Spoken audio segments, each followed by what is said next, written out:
وعلیکم السلام ورحمۃ اللہ۔ ان کا سوال ہے کہ وبا کے زمانے میں جو لوگ مرتے ہیں وہ شہادت کا درجہ پاتے ہیں یا نہیں، یعنی بیماری کے سبب کوئی بیماری اگر عام ہو جائے اور اس سے متاثر ہو کر لوگ مرنے لگیں تو وہ شہید ہیں یا نہیں۔ دیکھیے، شہید کے حوالے سے احادیث میں مختلف تعداد بیان کی گئی ہے، کہیں 5 ہے، کہیں 7 ہے، کہیں 9 10 ہے، کہیں اس سے زیادہ ہے۔ اور امام سیوطی رحمۃ اللہ تعالی علیہ نے 34 کے قریب شہداء کی قسمیں بیان فرمائی، اور بعض علماء نے اس سے بھی زیادہ۔ اس سلسلے میں جو حدیث ہے، حضرت ابو ہریرہ رضی اللہ تعالیٰ سے روایت ہے کہ رسول اللہ صلی اللہ تعالیٰ علیہ وسلم نے ایک مرتبہ صحابہ سے ارشاد فرمایا کہ ما تعدون الشہید فیکم، تم لوگ اپنے مرنے والوں میں سے کسے شہید سمجھتے ہو؟ تو صحابہ نے عرض کیا، یا رسول اللہ، من قتل فی سبیل اللہ فہو شہید، ہم تو اسے ہی شہید سمجھتے ہیں کہ جو اللہ کے راستے میں کافروں کے ساتھ لڑتا ہوا مارا جائے تو وہ شہید ہے۔ تو نبی رحمت صلی اللہ علیہ وسلم نے ارشاد فرمایا، ان الشہداء امتی اذا لقلیل، اس طرح تو پھر میری امت میں شہید بہت کم ہوں گے۔ تو پھر صحابہ نے عرض کی، ومن ہم یا رسول اللہ، تو اللہ کے رسول پھر شہید کون ہیں؟ تو رسول محترم صلی اللہ تعالی علیہ وسلم نے اس حدیث میں ارشاد فرمایا، من قتل فی سبیل اللہ فہو شہید ومن مات فی سبیل اللہ فہو شہید ومن مات فی الطاعون فہو شہید ومن مات فی البطن فہو شہید۔ وہ جو اللہ کے راستے میں کافروں کے ساتھ جہاد کرتا ہوا قتل ہو جائے وہ بھی شہید ہے، اور جو راہ خدا میں نکلا جہاد کرنے کے لیے یا خدمت دین کے لیے بغیر وہ کام انجام دیے مر گیا وہ بھی شہید ہے، اور جو طاعون کی بیماری سے مرا وہ بھی شہید ہے، اور جو پیٹ کی بیماری سے مرا وہ بھی شہید ہے، وہ بھی شہید ہے۔ اور حضرت ابو ہریرہ ہی کی دوسری روایت جو صحیح مسلم میں ہے، اس میں ملبے میں دب کے مرنے والا، یعنی کسی پر دیوار وغیرہ گر جائے، ڈوب کر مرنے والا، پیٹ کی بیماری سے مرنے والا، طاعون کی بیماری سے مرنے والے کو شہید کہا گیا۔ اس حدیث میں جو طاعون کا لفظ ہے مطعون، یعنی جسے طاعون ہو جائے، تو امام ابن حجر عسقلانی شافعی رحمۃ اللہ تعالی علیہ جو بخاری شریف کے شارح ہیں، انہوں نے جب حدیث کی شرح کی تو جو طاعون کا ترجمہ ہے، خلاصہ ہے المطعون کا، انہوں نے یہ بیان فرمایا ہے کہ جو تیز دھاردار آلے سے زخمی ہو، یا پھر وہ جو جنات کے حملے سے، یعنی اندرونی چوٹیں آتی جنات کے ذریعے، مر جائے وہ بھی شہید ہے۔ اور ایک روایت حضرت جابر بن عطیق رضی اللہ تعالیٰ عنہ کی ہے، سنن ابو داؤد شریف میں، تو اس میں شہداء کی تعداد 7 بتائی گئی ہے۔ اور پھر اسی طرح ایک اور حدیث ہے جو مسند امام احمد بن حنبل میں ہے اور صحیح ہے، کہ اللہ کے رسول صلی اللہ علیہ وسلم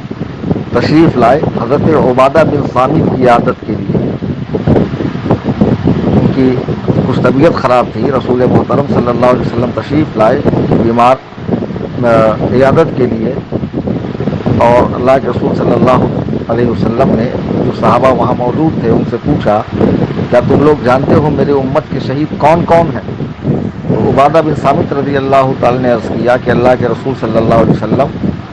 ہمارے خیال میں مصیبت پر صبر کرنے والا اور اجر و ثواب کا یقین رکھنے والا شہید ہے۔ وہ اللہ کے حبیب علیہ السلام نے ارشاد فرمایا کہ اس طرح تو پھر میرے امت کے شہداء کی تعداد بہت کم ہو جائیں گی۔ پھر آپ نے ارشاد فرمایا، تو اس میں چند دوسری باتیں ارشاد فرمائی کہ وہ جو اللہ کے راستے میں قتل ہو وہ بھی شہید، اور جو لڑتا ہوا قتل ہو وہ بھی شہید، جو لڑنے کے ارادے سے نکلا لیکن لڑ نہ پایا وہ بھی شہید، طاعون کی بیماری والا بھی شہید، اور ڈوبنے پانی میں جو ڈوبے وہ بھی شہید، جو پیٹ کی بیماری کے سبب مرے وہ بھی شہید۔ وہ عورت بھی درجہ شہادت پاتی ہے جو نفاس کی حالت میں، یعنی بچہ جننے کے بعد نفاس سے پاک ہونے کے پہلے مر جائے، اور وہ عورت بھی جو حالت حمل میں فوت ہو جائے، وہ عورت بھی جو حالت حمل میں فوت ہو جائے، جو جل کر مرے وہ بھی شہید۔ یعنی خود سے آگ لگا لے وہ نہیں کہ کہیں اچانک آگ لگ جائے، اس میں کوئی پھنس جائے اور اسی عالم میں وہ فوت ہو جائے تو اس کے لیے یہ بشارت ہے، ورنہ تو آج کل جل کے مرنے کا ایک رواج چل پڑا ہے۔ بہت سارے بچے پھانسی لے لیتے ہیں، بڑے پھانسی لے لیتے ہیں، عورت میاں بیوی میں جھگڑا ہو گیا، عورت نے گھاسلیٹ ڈال لیا اپنے اوپر، کیروسین ڈال لیا، جل کر مر گئی، یہ بشارت اس کے لیے نہیں ہے۔ پھر اللہ کے حبیب علیہ الصلوۃ والسلام نے اس حدیث میں آگے ارشاد فرمایا یجرھا ولدھا بسررہ الی الجنہ والحرق والسل، ارشاد فرمایا اللہ کے نبی صلی اللہ تعالی علیہ وسلم نے، اور جلنے کی وجہ سے موت ہونا، اور سل یعنی پھیپڑوں کا مرض۔ اس حدیث میں آگے جو الفاظ ارشاد فرمائے گئے کہ ولادت کے بعد نفاس کی حالت میں مرنے والی اس کی وہ اولاد جس کی ولادت ہوئی اپنی کٹی ہوئی ناف سے جنت میں کھینچ کر لے جاتی ہے۔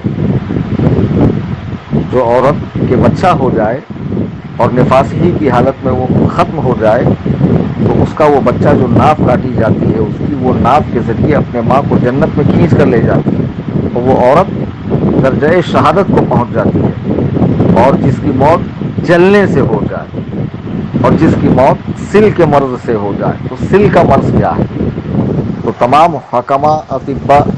یہ بتاتے ہیں کہ سل کا جو مرض ہے وہ پھیپڑوں کا مرض ہے۔ اور یہ جو آج کل کرونا وائرس چلا ہوا ہے، یہ بیماری کیا ہے؟ اس کی جو علامات بتائی گئی ہے وہ یہی ہے کہ اس سے سردی ہو جانا، کھانسی ہو جانا، چھینکیں آنا، پھر سانس میں تکلیف ہونا، ہلکا سا فیور آنا، پھر 9ویں 10ویں دن پھیپڑوں پر اس کا اثر ہونے لگتا ہے اور پھیپڑے کام کرنا بند کر دیتے ہیں، جس سے موت واقع ہوتی ہے۔ تو دنیا بھر میں جہاں بھی حالت ایمان پر اس بیماری سے لوگ فوت ہو رہے ہیں، اللہ کی ذات سے امید ہے کہ اللہ تعالیٰ انہیں درجۂ شہادت پر فائز فرمائے گا، کیونکہ یہ بات رسول محترم صلی اللہ تعالی وسلم نے ارشاد فرمائی ہے۔ اگرچہ وہاں لفظ کرونا وائرس موجود نہیں ہے، بالکل نہیں ہوگا، کیونکہ اس کو تو یہ نام ابھی دیا گیا ہے، اس بیماری کو یہ نام ابھی سونپا گیا کہ یہ اس کا نام ہے تشخیص کے لیے، پہچان کے لیے، کووڈ-19 جب وہ اتنے اسٹیج پہ پہنچ جائے تو اس کا یہ نام ہے، وہ نام ہے۔ لیکن حدیث میں مرض سل کا ذکر ہے اور وہ پھیپڑوں کی بیماری ہے، اور یہ بیماری کا اثر بھی پھیپڑوں پر ہی ہوتا ہے۔ رسول محترم صلی اللہ علیہ وسلم کی بات پر کامل یقین رکھتے ہوئے ہمیں امید ہے کہ اللہ سبحانہ و تعالی اس مرض میں فوت ہونے والے مسلمانوں کو شہادت کی عظیم نعمت سے سرفراز فرمائے گا۔ واللہ تعالی عالم بالصواب۔